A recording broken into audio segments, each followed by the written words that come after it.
నీ ఒక్క 10 నిమిషాలు ముగించేస్తున్న యోబు గ్రంథము 31వ అధ్యాయము 33, 34 వచనాలు చదవండి. ఆదాము చేసినట్లు నా దోషములను దాచిపెట్టుకొని మహాసమూహమునకు భయపడియు కుటుంబముల తిరస్కారమునకు జడిసియు నేను మౌనముగా నుండి ద్వారము దాటి బయలు వెళ్ళక రొమ్ములో నా పాపమును కప్పుకుని నెడల పరమననున్న దేవుని దృష్టికి నేను వేషధారినవుదును. చాలు ప్రియులారా, వినండి. ఈ వాక్యం ఏంటంటే, మనం విశ్వములో జరిగిన సంగతులను గురించి మాట్లాడుకుంటూ వచ్చాం. దేవుడు విశ్వములో అనేక ప్రపంచాలు చేస్తే ఆ ప్రపంచాలలో దేవదూతలను సృజించాడు, కానీ కొన్ని ప్రపంచాలు ఖాళీగానే వదిలేశాడు.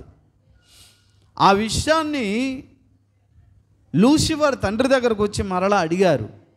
విశ్వ సంచారణ, విశ్వ పర్యటన చేసి తండ్రి దగ్గరకు వచ్చి స్నేహపూర్వకమైన కౌగిల్లో ఒదిగి, తండ్రి, నేను చూసొచ్చిన అనంతకోటి ఈ విశ్వములో అనేక ప్రపంచాలలో చాలామంది ఉన్నారు ఆయా ప్రపంచాలలో, కానీ కొన్ని ప్రపంచాలు ఖాళీగా ఎందుకు వదిలేసావు మళ్ళీ అంటే, దేవుడు అప్పుడు అన్నాడు, నేను 2వ విడత సృష్టిని కూడా చేస్తున్నానని దేవుడు చెప్పాడు. అంటే ఆ ఖాళీ ప్రపంచాలలో మరికొంతమంది వ్యక్తులను దేవుడు చెయ్యాలని ప్లాన్ వేశాడు. ఆ ప్లాన్ వేసిన కొత్త ప్రపంచాలలో దేవుడు సృష్టి ఎలా జరిగిందో ఒక్క మాటలో చెప్పిస్తే నేను ముగిస్తా. మొదట విడత చేసినటువంటి సృష్టిలో కలుగునుగాక అనగానే అనంతకోటి ప్రపంచాలలో అనేక దేవదూతలు అందరూ కలిసి వచ్చారు, పుట్టుకొచ్చేసారు వేరు ప్రపంచాల్లో. వారందరికీ తండ్రి దేవుడు ఒక్కటే. అయితే ఆయా ప్రపంచాలలో ఆడ మగ ఇద్దరు ఉన్నారు, కానీ ఆయా ప్రపంచాలలో ఆడ ఉన్నా సరే అందము లేదండి, అంద వికారంగా ఉంటారు. కానీ బలము, శక్తి, జ్ఞానము అన్నీ ఉన్నాయి, కానీ అందమే లేదు. స్త్రీతత్వం కూడా ఉంది, కానీ వారు పెళ్ళిళ్ళు చేసుకోరు ప్రిల్లారా. కానీ ఈ 2వ విడత చేసిన సృష్టిలో మాత్రము దేవుడు ఒక గ్రహాల్లో ఇంతమంది కలుగునుగాక అనడు. ఎందుకంటే దేవుడు ఏం చేశాడంటే, ఒక గ్రహం మీద ఒక వ్యక్తిని, 2 వ్యక్తులు చేసి ఆ 2 వ్యక్తుల యొక్క సంభోగము ద్వారా జన్యుపరమైనటువంటి కొత్త సృష్టి, పిల్లల్ని పుట్టించాలని దేవుడు ఉద్దేశించాడు. అలాగా మరికొన్ని కోట్ల ప్రపంచాలను కూడా దేవుడు చేశాడు. కానీ ఇంతకు ముందు చేసిన సృష్టిలో వారు గర్భము దాల్చి బిడ్డలు కనేటటువంటి శక్తి సామర్థ్యాలు వాళ్ళకు ఆ పద్ధతి అయితే దేవుడు అక్కడ పెట్టలేదు. కానీ 2వ విడత ప్రపంచాల్లో మాత్రము భూమికి ఒక వ్యక్తిని పంపించి ఆ వ్యక్తి ద్వారా, ఆ 2 వ్యక్తుల ద్వారా పిల్లల్ని కని ఆ భూగ్రహాన్ని, ఆ గ్రహాన్ని నింపించాలని దేవుడు 2వ విడతలో దేవుడు ఆలోచించాడు. ఈ 2 విడతల యొక్క సమూహాన్ని ఇక్కడ మాట్లాడుతున్నాడు పరిశుద్ధాత్మ దేవుడు తన ద్వారా పలికించాడు. మొదట విడత ఉన్నవారిని మహాసమూహాలు అన్నాడు ఆయన, 2వదిగా కుటుంబాలు అన్నారు. అంతే. సమూహాలని ఎందుకన్నాడో తెలుసు, అక్కడ కలుగునుగాక అంటే సమూహం పుట్టుకొచ్చింది అంతే. కానీ మనమైతే కుటుంబాలు, నాదో కుటుంబం, మీదో కుటుంబం, మనమందరం ఎవరి కుటుంబం? ఆదాము కుటుంబం. ఇలాగ ఆదాము కుటుంబం లాంటి కుటుంబాలు విశ్వములు ఎన్నో ఉన్నాయి. అర్థమైందా? కాబట్టి సమూహాలు ఉన్నాయి, కానీ కుటుంబాలు కూడా ఉన్నాయి.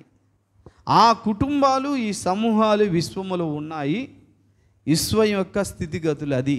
విశ్వములో భవనాలు ఉన్నాయి, రోడ్లు ఉన్నాయి ప్రియులారా, వాహనాలు ఉన్నాయి, మర్చిపోకండి. తర్వాత వ్యాపారాలు ఉన్నాయి, తర్వాత ఏంటండి వ్యాపారాలతో పాటుగా వ్యవసాయం కూడా ఉంది. తెలుసండి, అన్నీ ఉన్నాయి. మరి ఎలా చెప్తారు అయ్య గారు? బైబిల్లో ఉంది, కానీ ఇప్పుడు చూపించను. కనుక ఈ రెండో విడత సృష్టిలో దేవుడు తన వలె ఒక కుమారుని కన్నట్టుగా వారు కూడా కొంతమంది బిడ్డల కంటే ఎంత సంతోషిస్తారు. ఆ శిష్టాన్ని పెట్టాడు. ఆ శిష్టం ఆల్రెడీ భూమి మీద జరిగింది. ఈ భూలోకానికి రాజు ఎవరు? ఆదాము అవ్వ. ఆదాము అవ్వలే భూమి మీద ఉన్నప్పుడు 100 సంవత్సరాలు ఆల్రెడీ జీవించినప్పుడు ఆ ఇతర లోకాల్లో ఉన్న కుటుంబీకులతో సంబంధం ఉండేది వీళ్ళకి. వాళ్ళకి హాయ్ బాయ్ అనేవారు.